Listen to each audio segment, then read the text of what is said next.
जय हिंद दोस्तों, कैसे हैं आप लोग। उम्मीद करता हूं सभी ठीक होंगे। भारत डिफेंस वन में आप सभी का बहुत बहुत वेलकम है। आज हम एक ऐसे टॉपिक पे बात करने जा रहे हैं जो कि कोई मामूली टॉपिक नहीं है। इस टॉपिक को लोग जानते पर पूरा समझ नहीं पा रहे हैं। आज हम बात करेंगे हमास और इजराइल के बीच में जो युद्ध चल रहा है उसके बारे में, और ये युद्ध कितना खतरनाक और कितना लंबा जा सकता है, कौन कौन से देश किसके साथ में और किसके साथ में नहीं है। तो ये पूरा सब कुछ आज हम लोग इसी वीडियो में जानेंगे। तो वीडियो को लंबा नहीं करते हैं, वीडियो शुरू करते हैं। पहले हम लोग ये समझ लें कि हमास है क्या। हमास एक संगठन है। हमास ने खुद की एक छोटी सी एक आर्मी बनाई है और उसको सपोर्ट कौन कर रहा है? फिलिस्तीन, यानी कि वहां की सरकार और वहां के लोग हमास का खुल के सपोर्ट कर रहे हैं।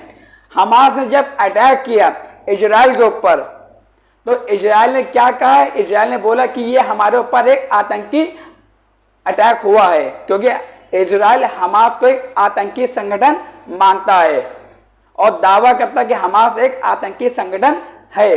पर हमास को फिलिस्तीन के अलावा कुछ मुस्लिम देश हैं जो कि उसको फुल सपोर्ट करते हैं। उनमें ईरान, सीरिया, इराक और पाकिस्तान जैसे देश भी शामिल हैं। खुल के सपोर्ट कर रहे हैं हमास को। पर ये अपनी सैन्य ताकत वहां नहीं भेज रहे हैं। क्यों नहीं भेज रहे हैं? अगर आप लोग किसी को खुल के सपोर्ट कर रहे हो तो अपनी सैन्य ताकत वहां भेजो। अगर ये अपनी सैन्य ताकत वहां भेजेंगे तो ये दुश्मनी डायरेक्ट किससे हो जाएगी?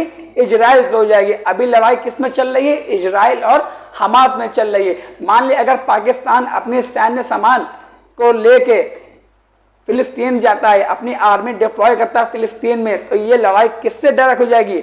इजराइल और पाकिस्तान से हो जाएगी। और पाकिस्तान भी जानता है कि इजराइल से सीधी टक्कर लेना उसके बस की बात नहीं है। और यही चीज ईरान के ऊपर भी लागू होती है। ईरान इतना चिल्ला रहा है कि हम वहां के लोग के साथ में हम अपना पूरा सपोर्ट दिखाएंगे फिलिस्तीन के लोगों का। अगर आप इतना सपोर्ट दिखा रहे हो वहां के लोगों का, तो आप अपनी सैन्य ताकत वहां क्यों नहीं भेज रहे हैं? ईरान अपनी सैन्य ताकत वहां नहीं भेज रहा है। वो जो भी सपोर्ट कर रहा है पीछे से कर रहा है, बस वो अपनी मिलिट्री की वहां पे डिप्लॉयमेंट नहीं कर रहा है, क्योंकि जानता है कि अगर ईरान इस लड़ाई में खुल के फांदा तो उसको सबसे पहले मुकाबला करना होगा अमेरिका से, क्योंकि अमेरिका का नौसेना का जंगली बेड़ा इजराइल की बॉर्डर के पास खड़ा हुआ है और वो अकेला नहीं है। यूके ने भी फुल सपोर्ट किया है इजराइल को और उसने भी अपना एक जंगली एयरक्राफ्ट बेड़ा कहां भेजा है? इजराइल के बॉर्डर के पास भेजा है। अमेरिका और यूके इसलिए इजराइल को सपोर्ट कर रहे हैं क्योंकि वो एक अच्छे दोस्त भी है, प्लस मिडिल ईस्ट कंट्री में इजराइल की पकड़ काफी अच्छी है। अगर इजराइल वहां पे हारता ही मीन्स अमेरिका और यूके को भी वहां पे हार का सामना करना पड़ सकता है। इसीलिए अमेरिका और यूके फुल तैयारी से, यानी पूरी तैयारी से सपोर्ट कर रहे हैं इजराइल की सेना को, चाहे वो हथियारों से हो चाहे वो सेना से हो। और कोई भी देश अमेरिका से सीधी टक्कर लेना नहीं चाहेगा। इस देश में काफी सारे मुस्लिम संगठन हैं, यानी मुस्लिम देश हैं जो कि फिलिस्तीन का सपोर्ट कर रहे हैं, पर कोई भी अपनी सैन्य ताकत फिलिस्तीन नहीं भेज रहा है। यहां तक कि इंडिया ने भी इस लड़ाई में इजराइल का सपोर्ट किया है। इंडिया ने भी बोला कि जो भी हमसे संभव मदद होगी वो हम इजराइल की करेंगे।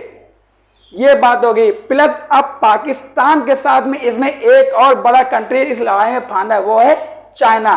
चाइना से इस लड़ाई का कोई लेना देना नहीं है, पर चाइना को अपने वेपन बेचने हैं, उसको अपना हथियार बेचना है और चाइना इस चीज का फायदा बखूबी उठा रहा है। और चाइना ने खुल के सपोर्ट किया है, वो फिलिस्तीन के लोगों के साथ में है। तो ये कहना बिल्कुल गलत नहीं होगा कि इस लड़ाई में बड़े से बड़े कंट्री एक दूसरे के आमने सामने आ गए हैं। बात ये भी निकल के आती है कि बहुत लोग बोलें कि अगर पाकिस्तान एक न्यूक्लियर कंट्री है तो वो इजराइल के ऊपर न्यूक्लियर अटैक क्यों नहीं कर रहा, अपनी एयरफोर्स का यूज क्यों नहीं कर रहा है।